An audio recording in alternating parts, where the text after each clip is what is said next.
A little over a year and a half ago, I released the first Who Is video on a certain XFL quarterback. He's a player that has now beaten the odds and has not given up when it comes to fighting for his opportunity. Now, that player will make his second career start and hopes to add juice to the Panthers offense with starting quarterback Sam Darnold out with concussion. That player is PJ Walker, and he plans to play the way he did in the XFL. Stay calm and have fun. And if he's able to have the same type of success he had with the Houston Roughnecks, then you should get the popcorn ready and get ready for an exciting game. But who is PJ Walker?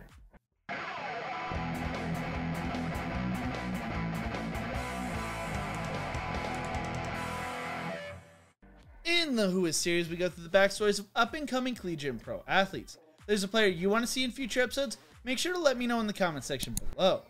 Philip PJ Walker was born on February 26, 1995 in New Jersey. When PJ was 8, he lost his grandfather, and after that he started focusing more on sports and taking them more seriously.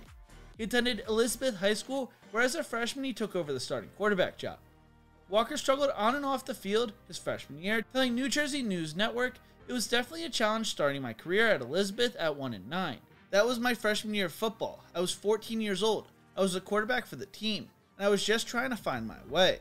He also struggled in the classroom, saying, "I had a pretty good upbringing. Most of my struggles came with academics, especially in high school. I struggled to get into Temple. I went to school, but I just didn't take it seriously, as I should have. Being a freshman at one of the biggest schools in the state of New Jersey, I think that's what distracted me, and a lot of my friends were in there that I hadn't been around in a long time." He learned from his early struggles and as a result threw for 2,168 yards and 18 touchdowns with a 63.5% completion percentage during his junior year, leading Elizabeth to a 9-3 record in the state championship game. As a senior, Walker led the Minutemen to an 11-0 record and was named NJ.com Offensive Player of the Year. He finished the year throwing for 2,000 yards, 23 touchdowns, and 1 interception, which occurred on a deflected pass. During the state championship game, PJ led the Minutemen on a game-winning 99-yard drive in the final seconds to beat Piscataway High School. Coming out of high school, PJ Walker was a 3-star recruit, according to 24/7 Sports Composite. He was the 41st best dual-threat quarterback, 42nd best player in New Jersey, and 1,607th best player nationally.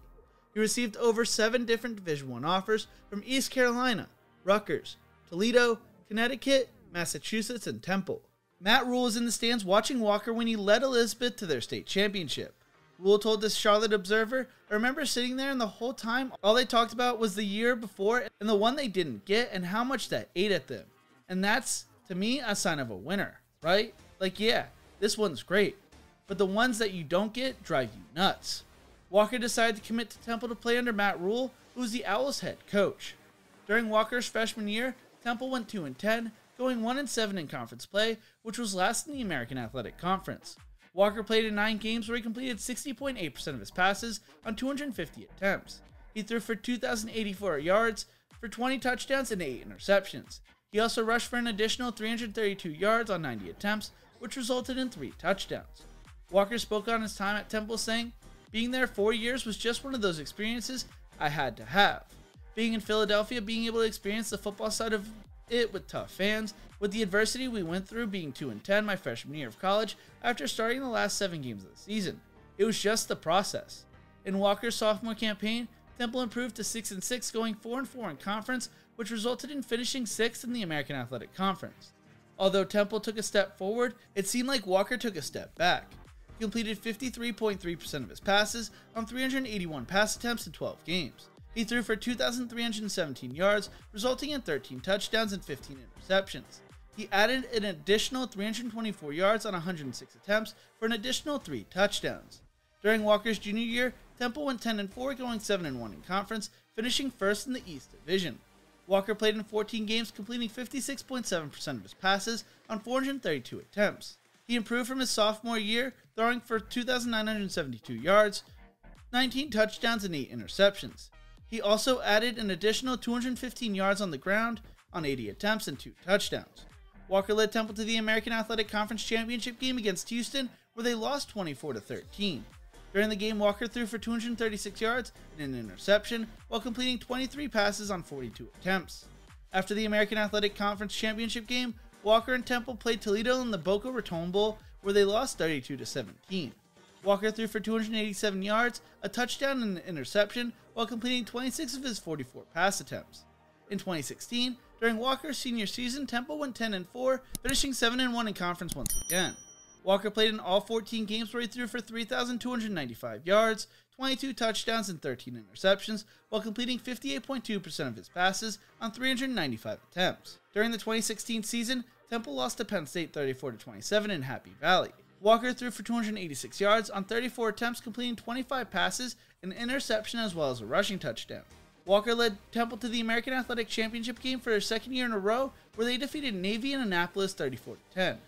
This was the first conference title for Temple in 49 years. Temple lost to Wake Forest in the Military Bowl in Annapolis 34-26.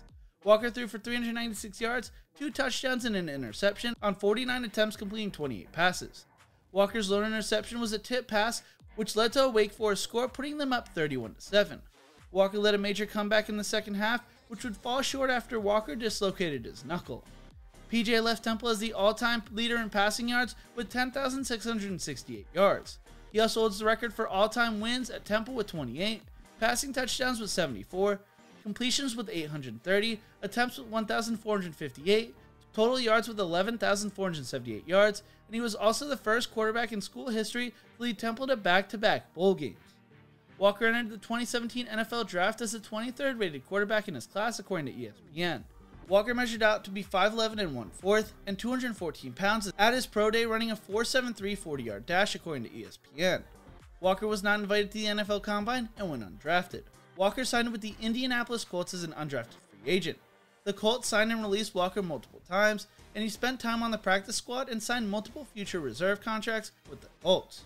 Walker turned down the opportunity to play in the AAF because he wanted to spend as much time as possible on an NFL roster. When the Colts released him in September of 2019, Walker decided to sign with the XFL. During Walker's time with the Colts, he had spent a lot of time learning from Andrew Luck and Jacoby Brissett. Oliver Luck, Andrew Luck's father, just so happened to be the commissioner of the XFL, and after having his son in his ear, decided to give Walker a chance. Walker was designated to the Houston Roughnecks. Head coach June Jones and quarterback PJ Walker seemed like a match made in heaven. Walker spoke on the opportunity the XFL gave him, saying, "Being able to show that I can do it consistently was important to me. I take pride in it, and it was something that I just felt like I needed to do as a player. I really wanted to get the film too. I was out there trying to make throws to show these guys I can play. It was all about the opportunity, and when given the chance, you would have to take full advantage of it."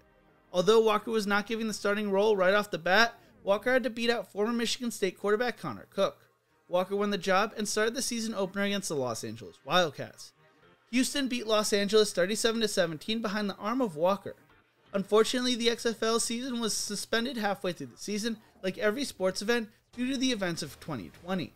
Walker finished the inaugural season with 1,338 yards, 15 touchdowns, and 4 interceptions, completing 64.7% of his passes. Walker averaged 267.6 yards per game, 3 touchdowns per game, and 0.8 interceptions per game. He led the Roughnecks to a 5-0 record and looked like the favorite to win the XFL MVP award. Less than a week after the XFL season was suspended, PJ Walker signed with the Carolina Panthers, which was coached by his former college coach, Matt Rule. During the 2020 football season, PJ backed up Teddy Bridgewater and started in Week 11 against the Detroit Lions.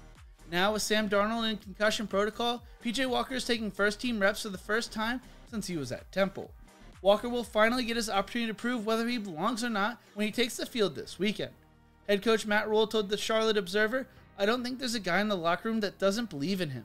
With, of course, a full game and the whole game plan and practice reps from this week, I believe that he could do a really nice job for us."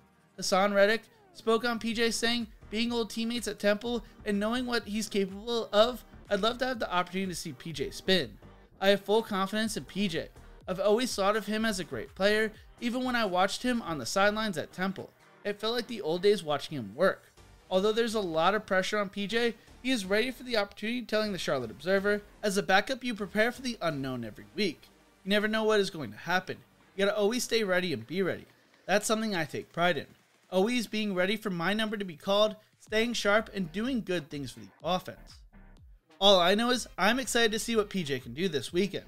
He's the person that started this series on this channel, and I have followed his career over the past few years. I think he will impress a lot of people this weekend. But what do you think? How well will PJ Walker do this weekend? Let me know in the comment section below. Thank you so much for watching. If you enjoyed this video, make sure to check out my other videos right here. Don't forget to leave a like, share, and subscribe to the channel. And as always, remember to embrace the grind.